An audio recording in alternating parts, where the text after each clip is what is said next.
ലോകത്തെ ഭരിക്കുന്നത് ബിസിനസ്സുകാരാണ് എന്ന് പറയാം. ശരിക്കും പറഞ്ഞാൽ ലോകത്തിൽ നമ്മളിപ്പോൾ ഒരു സർക്കാർ ജോലി ചെയ്യുക അല്ലെങ്കിൽ മറ്റു ജോലികൾ ചെയ്യുന്നതിനെക്കാട്ടിലൊക്കെ ഉപരി ഏറ്റവും കൂടുതൽ ധനം ഉണ്ടാക്കുന്നതും അത് ചിലവാക്കുന്നതും അവർ രാഷ്ട്രീയ നേതാക്കളെ പോലും കൺട്രോൾ ചെയ്യുന്നതെല്ലാം ബിസിനസ്സുകാരാണ്. ലോകത്തിലെ ഏറ്റവും വലിയ ബിസിനസ്സുകൾ ഏതൊക്കെയെന്ന് ചോദിച്ചാൽ 2-3 ബിസിനസ്സുകൾ നമുക്ക് എണ്ണി പറയാൻ പറ്റും. അതിനകത്ത് പ്രധാനമായിട്ടുള്ളത് 3 ബിസിനസ്സുകളാണ് ലോകത്തിൻ്റെ ശക്തികൾ എന്നാണ് നമ്മൾ സാധാരണ പറയുന്നത്. ഈ 3 ശക്തികൾ എന്ന് പറഞ്ഞാൽ ആംസ് ആൻഡ് ആമിനേഷൻ, ആയുധവും ആയുധ വ്യാപാരവും എന്നുള്ള ഒരു ബിസിനസ്സാണ് ലോകത്തിലെ ഏറ്റവും പ്രധാനപ്പെട്ട ഒരു വ്യവസായം. അത് കഴിഞ്ഞാൽ ഡ്രഗ്സ് ആൻഡ് ഫാർമസ്യൂട്ടിക്കൽസ്, അതായത് സൗന്ദര്യവർദ്ധക വസ്തുക്കൾ ഉൾപ്പെടെ മരുന്നുകൾ ഉൾപ്പെടെ അങ്ങനെയുള്ള കാര്യങ്ങളെല്ലാം ഡ്രഗ്സ് ആൻഡ് ഫാർമസ്യൂട്ടിക്കൽസ് എന്ന് പറഞ്ഞാൽ അടുത്തൊരു വ്യവസായം. അടുത്തത് ആൽക്കഹോൾ ആൻഡ് ടുബാക്കോ ടുഗദർ, ഇങ്ങനെ ആൽക്കഹോളും അതിൻ്റെ പ്രൊഡക്റ്റുകളും അതിനകത്ത് ചില പല മയക്കുമരുന്ന് പോലുള്ള സാധനങ്ങളൊക്കെ വരാറുണ്ട്. അത് ആൽക്കഹോൾ ആൻഡ് ടുബാക്കോ ടുഗദർ, അങ്ങനെ 3 വ്യവസായങ്ങളാണ് ലോകത്തെ കൺട്രോൾ ചെയ്യുന്നത്. ഇവരാണ് പൊളിറ്റിക്കൽ നേതാക്കളെ പോലും ഇച്ഛാശക്തിയോടുകൂടി കൺട്രോൾ ചെയ്യുന്നതും പുറകിൽ നിന്ന് ചരട് വലിക്കുന്നതുമല്ല ഇവരാണ്. അപ്പം ഞാൻ ഈ വീഡിയോ ഇത് ചെയ്യാനുള്ള പ്രധാന ഒന്നുമില്ല. ഇപ്പോൾ അച്ചായൻസ് ഗോൾഡ് എന്ന് പറഞ്ഞ ഒരു അച്ചായൻസ് ഗോൾഡിൻ്റെ അതിൻ്റെ സാരഥി വന്ന് അച്ചായനെ നിങ്ങൾക്ക് ഇഷ്ടമാണോ എന്നൊക്കെ ചോദിച്ചു ഒരുപാട് പാവങ്ങളെ സഹായിക്കുന്നുണ്ട്. അപ്പോൾ അതിനെക്കുറിച്ച് ഒരുപാട് വിമർശനങ്ങളൊക്കെ വരുന്നുണ്ട്. ഒരുപാട് പേര് അതിനെ സപ്പോർട്ട് ചെയ്യുന്നുണ്ട്.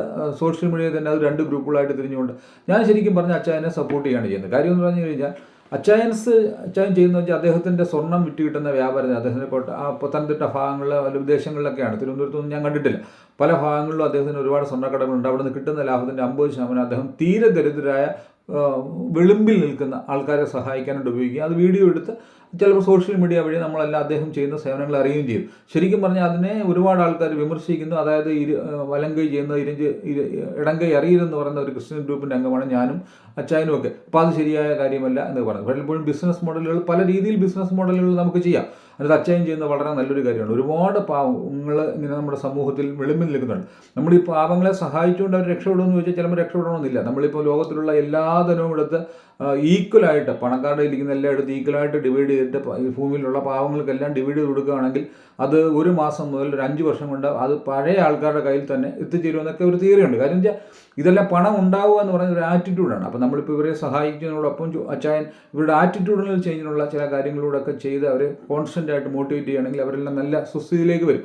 അവർക്ക് അതിനകത്ത് ഒരുപാട് ആസ്പെക്റ്റുകൾ ചേർന്നാണ് ഒരാൾ ദരിദ്രനായിട്ട് തീരുന്നത്. അപ്പോൾ ദരിദ്രനായിരിക്കുന്നതിനെ ആദ്യം നമ്മൾ സപ്പോർട്ട് ചെയ്യണം. അവരുടെ ആഹാരമായിട്ടും അവർക്ക് വസ്ത്രമായിട്ടും പാർപ്പിടമായിട്ടൊക്കെയാണ് ആദ്യം അവരുടെ അടുക്കൽ ഈശ്വരൻ വരുന്നതെന്ന് പോലും മഹാത്മാഗാന്ധി പോലും പറഞ്ഞിട്ടുണ്ട്. അപ്പോൾ അച്ചായൻ ചെയ്യുന്നൊരു വളരെ നല്ല കാര്യമാണ്. അതിനെയും ക്രിട്ടിസൈസ് ചെയ്യാൻ ഈ ലോകത്ത് ആൾക്കാരുണ്ട്. അതാണ് ഇതിനകത്തെ പ്രധാന കാര്യം എന്ന് വെച്ചാൽ അദ്ദേഹത്തിൻ്റെ പ്രചാരസ്ഥിതിക്കേണ്ട അച്ചായനെ എനിക്ക് ഇഷ്ടമാണോ, ഇതിനൊക്കെ എടുത്ത് കളിയാക്കുന്നത്. നമ്മൾ ആൾക്കാർ എന്ത് ക്രൂരരാണ് എന്ന് നമ്മൾ മനസ്സിലാക്കണം. ശരിക്കും പറഞ്ഞാൽ നമ്മളെ കൊണ്ടൊരു 10 പൈസ ഒരു ചായ പോലും ഒരുത്തിനെ വാങ്ങിച്ചു കൊടുക്കത്തില്ല, മറ്റുള്ളവൻ ചെയ്യുന്നതിനെ ക്രിട്ടിസൈസ് ചെയ്യുകയും ചെയ്യുക. അതൊരു ഭയങ്കര ക്രൂരമായ കൃത്യമാണ്. അദ്ദേഹത്തിൻ്റെ ബിസിനസ്സിൽ പോയി സ്വർണ്ണം വാങ്ങിക്കുമ്പോൾ നിങ്ങൾ നല്ല സ്വർണ്ണമാണെന്ന് നോക്കിയിട്ട് വാങ്ങിച്ചാൽ മതി. അദ്ദേഹം ചെയ്യുന്ന ഒരു 50% സ്വർണ്ണത്തിൻ്റെ വ്യാപാരത്തിൽ നിന്ന് കിട്ടുന്ന ലാഭം എടുത്ത് ഇത്തരം പാവങ്ങളെ സഹായിക്കാൻ കാണിച്ച മനസ്സിനെ നമ്മൾ അപ്രീഷിയേറ്റ് ചെയ്യുക. മലയാളികൾ ഇത്ര കഠിന ഹൃദയരാവരുത്. ശരിക്കും പറഞ്ഞാൽ ഇതിനെ അപ്രീഷിയേറ്റ് ചെയ്യുകയാണ് നമ്മൾ ചെയ്യേണ്ടത്. അതിനകത്ത് ബോച്ചെ പോലുള്ളവരുണ്ട്. ബോച്ചെ നിരന്തരമായിട്ട് മറുനാടൻ മലയാളിയിലെ ഷാജൻ കളിയാക്കിക്കൊണ്ടിരിക്കുന്നു. അദ്ദേഹത്തിൻ്റെ പല കാര്യങ്ങളും തട്ടിപ്പാണ് വെട്ടിപ്പാണ്. അതൊക്കെ നമ്മൾ നോക്കി വാങ്ങേണ്ടത് ഒരു കൺസ്യൂമറിൻ്റെ ചുമതലയാണ്. അപ്പോൾ അവർ പല ബിസിനസ് വളർത്താൻ പല കാര്യങ്ങളും പണ്ട് മൂലേ ചെയ്യും. ഇത് ബിസിനസ് തന്ത്രങ്ങൾ, അത് ബിസിനസ് എങ്ങനെ ചിലവാക്കണം എന്നുള്ളതിനെക്കുറിച്ചൊരു വലിയ ഇൻഡസ്ട്രി തന്നെയാണ്. അതൊരു എങ്ങനെയാണ് അത് ചെയ്യേണ്ടത്. ഇപ്പോൾ കൊക്കക്കോളയുടെ പരസ്യങ്ങളൊക്കെ ചെയ്യുന്ന സമയത്ത് അതിനെ പല റിസർച്ചുകൾ നടത്തി കുത്തിയും കെടുത്തിയുമുള്ള ലൈറ്റുകൾ ഇട്ട് കഴിഞ്ഞാൽ ഒരുപാട് ആളുകളെ അട്രാക്ട് ചെയ്യുമെന്ന് പറഞ്ഞിട്ട് കൊക്കക്കോള അല്ലെങ്കിൽ ഇങ്ങനെ പരസ്യങ്ങൾ പല ബഹുനില മന്ദിരങ്ങളുടെ വെക്കുക, ഇതെല്ലാം റിസർച്ചിൻ്റെ ഭാഗമായിട്ട് വരുന്നതാണ്. ഒരു ബിസിനസ് വളർത്തിയെടുക്കാൻ വേണ്ടിയിട്ട് ഇങ്ങനെ പല കാര്യങ്ങളും ഇവർ ചെയ്യും. അപ്പോൾ അതിനകത്ത് ഏറ്റവും നല്ലൊരു മോഡലാണ് ശരിക്കും പറഞ്ഞാൽ ഈ പാവങ്ങളെ സഹായിച്ചുകൊണ്ട് ആ ബിസിനസ് ഇമ്പ്രൂവ് ചെയ്യുക എന്ന് പറഞ്ഞാൽ ഏറ്റവും നല്ലൊരു മോഡലാണ്.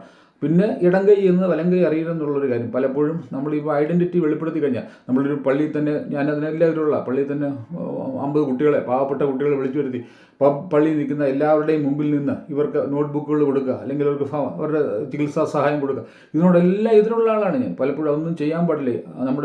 അവരുടെ ഒരു മാനാഭിമാനങ്ങൾ, എത്ര ചെറിയ മനുഷ്യനാണോ അവർക്കും മാനാഭിമാനങ്ങളുണ്ട്. അവരെ മുമ്പ് നിർത്തി കൊടുക്കാനുള്ള വേണമെങ്കിൽ ഇങ്ങനെയുള്ള ഇവരുടെ പ്രവർത്തനങ്ങളിൽ ചെറിയ മുഖമൊക്കെ മറച്ചുകൊണ്ട് പക്ഷേ ഇങ്ങനെയുള്ള ആക്ടിവിറ്റി നടന്നു എന്നുള്ള സമൂഹം അറിയുമ്പോൾ കൂടുതൽ മറ്റുള്ള ബിസിനസ്സുകാർക്ക് ചെയ്യാനുള്ളൊരു പ്രോഗ്രാമോ. ഇപ്പോൾ അച്ചായനെ അറിയാത്തവരാരുമില്ല. അതുകൊണ്ടാണല്ലോ ഈ ക്രിറ്റിസിസം ഒരുപാട് വരുന്നത്.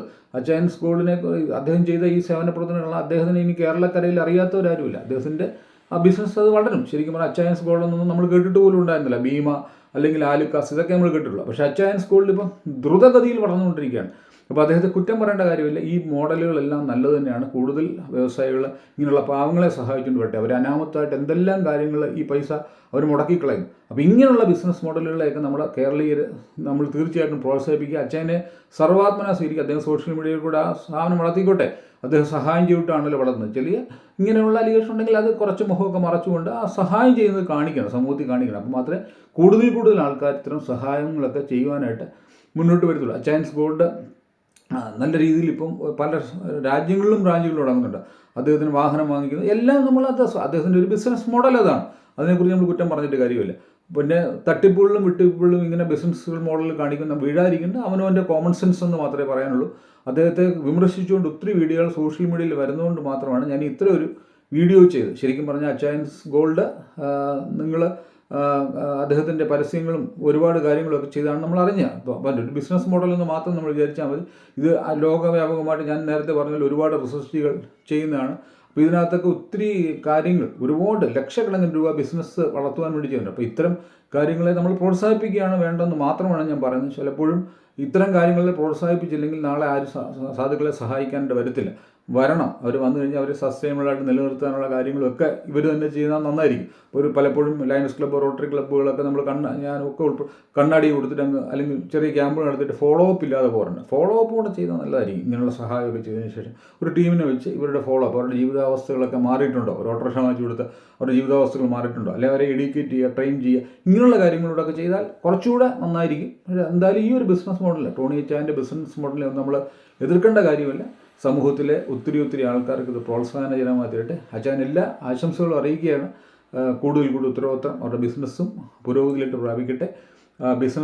കൂടുതൽ ബിസിനസ്സൊക്കെ ചെയ്യുന്നവരുണ്ടായാൽ മാത്രമേ നമുക്ക് തൊഴിലുകൾ ലഭിക്കത്തുള്ളൂ, മറ്റുള്ള പാവങ്ങൾക്ക് സഹായം ലഭിക്കത്തുള്ളൂ. അല്ലാതെ ഒരു 10 മുതൽ 5 മണി വരെ ജോലി ചെയ്യുന്നവനെ മറ്റുള്ളവരെ സഹായിക്കാനൊന്നും പൈസ ഉണ്ടാകത്തില്ല. അവനവൻ്റെ നിത്യവൃത്തിക്ക് തന്നെ അവൻ്റെ കുടുംബം എന്നുള്ള രീതിയിൽ മാത്രമേ അവന് പോകാൻ പറ്റത്തുള്ളൂ. പക്ഷേ ഇങ്ങനെയുള്ള ബിസിനസ് ചെയ്യുന്നവർക്ക് അവൻ്റെ കുടുംബത്തിനെയും വിട്ട് അവൻ്റെ സമൂഹത്തിലോട്ടിറങ്ങി ഇത്തരം കാര്യങ്ങളൊക്കെ ചെയ്യാൻ കഴിയുന്നത് വളരെ അപ്രീഷ്യബിളായിട്ടുള്ള കാര്യമാണ്. പലർക്കും അതിനുള്ള മനസ്സുകളില്ല. അവരുടെ കാര്യങ്ങൾക്ക് മാത്രം അവരുടെ ജനറേഷന് വേണ്ടി കൂട്ടിവെച്ചുകൊണ്ടിരിക്കുമ്പോൾ ടോണി അച്ചാനെ പോലുള്ളവർ അവരുടെ 50% എടുത്ത് സമൂഹത്തിലേക്ക് കൊടുക്കുന്നത് നല്ലൊരു കാര്യമാണ്. അദ്ദേഹത്തെ ക്രിട്ടിസൈസ് ചെയ്യുന്നവർ ശരിക്കും നരകത്തിലേ പോകത്തുള്ളൂ എന്നാണ് എൻ്റെ അഭിപ്രായം. തീർച്ചയായിട്ടും ഇങ്ങനെയുള്ളവരെ നമ്മൾ കൂടുതൽ പ്രോത്സാഹിപ്പിക്കുക. നമ്മൾ കൂടുതൽ ആൾക്കാർ ഇങ്ങനെയുള്ള കാര്യങ്ങൾ ചെയ്യാനായിട്ട് സമൂഹത്തിൽ മുന്നോട്ട് വരട്ടെ എന്ന് ആശംസയോടെ നിർത്തുന്നു. നന്ദി, നമസ്കാരം.